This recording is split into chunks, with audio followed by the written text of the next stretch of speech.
Toy Spot, we are having a look at the Marvel Legends Infinite Series Marvel's War Machine.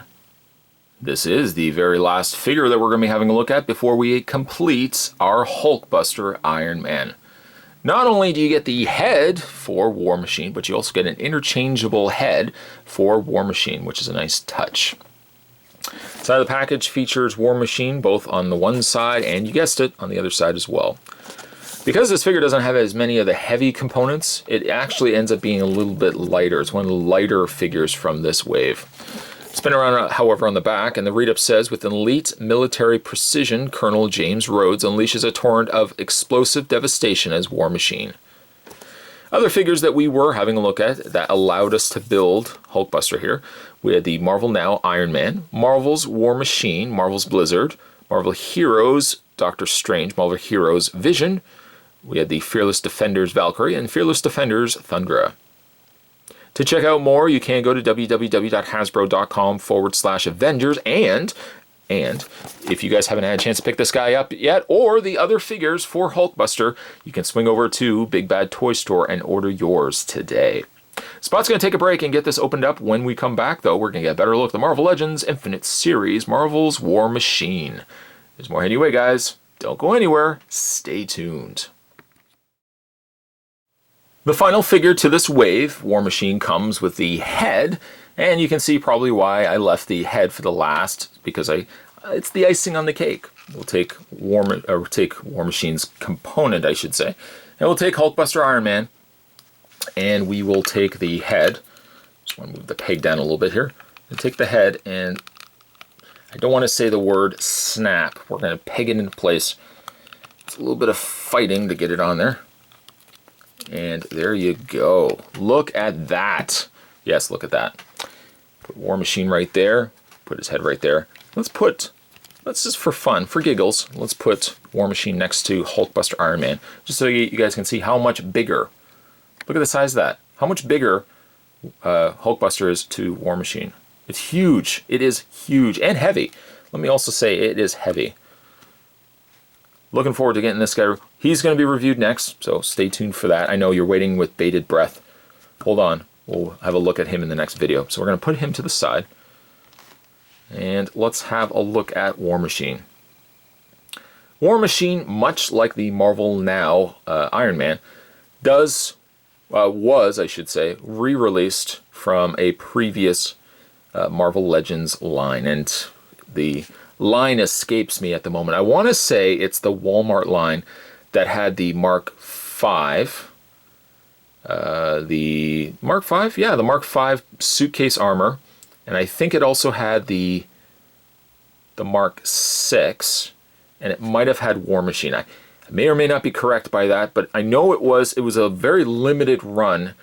And I want to think it was only at Walmart, but War Machine has been re-released before. He does feel light. I don't remember him feeling this light. They might have used actually a different plastic than the original release of War Machine. He also appears a little bit darker too. And one other thing that they left off, I think War Machine also had 2 guns. This one only has the one, although it still has 2 peg holes on the back. So if you wanted to, you could mix or match the gun. But I felt like there was a secondary gun that attached there as well. The gun also has movement, so it still swivels. Also has a hinge at the top there, so you can have the gun either up or down. I don't even know if the camera's picking this up. It may or may not, but the plastic has a little bit of a glitter speckling to it. I don't think it's deliberate. I almost feel like maybe that's the kind of processed plastic that they had used to give us a War Machine here, but I don't know if you guys can see whether the camera's actually doing it justice, but especially like in the leg, there's this kind of glitteriness to the paint surface of War Machine. Face is nice, with the white eyes, and there's a little bit of red outlining, which also carries over to the arc reactor. It has that red outline to it as well. You still got some details to him, like the little symbols there. He's got FF, was it 445 on his shoulder. But I have to say though, he does feel light. kind of not as light as Blizzard, but he feels quality-wise, he feels like he's a little lighter of a figure than some of the earlier. Like if I had this figure compared to, and I don't unfortunately at the moment, if I compared him against the original release of this guy, I would feel like this one, this imaginary one that we're looking at right here, would feel heavier than this one. He does have the interchangeable head, which again I think carried over as well. We just popped that off the socket. And we'll place it out with the James Rhodes head. There we go. There we go. I have to fight it a little bit to get it on there. For a Don Cheadle Marvel Legends, it's not as high detailed, but it still, I think, looks pretty good, like a Don Cheadle face.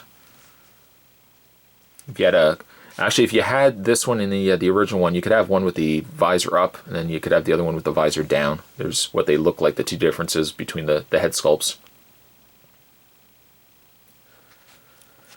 I'm not usually crazy when it comes to Iron Man faces, with the viewable faces with the visors up. My default tends to be more the Iron Man with the visors down. That's just my preference. So displaying War Machine, I would probably go with the default, which is this one right here. If I had more than one, yeah, I could easily pose the one with the visor up and then the one with the visor down. When it comes to War Machine's articulation, as you've already seen, oh, I just dropped the head. Oh well, we'll put Rhodey on there. His head is on a ball joint. It struggles, I had a tough time getting it actually on there. It also hinges, but you can see the neck is very narrow. It might be because the cavity of the head is so recessed in there before you get to the peg, or the peg hole, that you have to allot for that by having a more narrow neck. Shoulders hinge out, and the shoulders don't obstruct it, which is nice. They move forward and back. There's a swivel point in the bicep. Also has a double bend elbow. Swiveled wrist, ball joint upper torso, and he's got the ball joint legs, which don't seem as hindered as some of the other figures that we've been looking at. This little plate here of his leg guard does obstruct moving the leg further than that, but you can still move the leg forward and back out. He has a swivel at the top of the thigh, a double hinge knee, which is a little stiffer on this one leg, and finally a hinged foot. There we go. Again, like the plastic feels different. I can't quite put my finger on it, and I'm sure by now I sound like a broken record, but the plastic quality feels a little bit different. I don't know if maybe Hasbro is changing what they're using for their materials. Maybe they're going with a little more lighter of plastic, but the end result is it's a good War Machine that if you didn't pick up the first time that this one was released, it's a good opportunity to pick him up now. He is also one of the few movie tie-in figures. It seems like they're doing that a lot with the Marvel Legends waves lately. They seem to give us a lot of the comic book characters, and then they seem to throw in a movie character in there. Usually it's only a one figure per entry, like one entry per wave. But War Machine here is the movie throw-in for this line. Good figure. If you didn't get him before, it's a great opportunity to pick him up now. Speaking of picking him up now, again, if you haven't had a chance to pick up this Marvel Legends wave, perhaps you struggle so bad like myself for trying to find these in local retail, Spot's going to provide the link down below to Big Bad Toy Store, and you can order yours today. Today's Toy Spot, we were looking at the final figure from the Marvel Legends Hulkbuster wave, and we're looking today at War Machine. Stay tuned, guys. Like I said, this is the final figure, so the next video coming up will be, of course, our video look at the Hulkbuster Iron Man. I'm super excited to be finally looking at him. Thanks for watching as you always do, guys. I'll see you next time.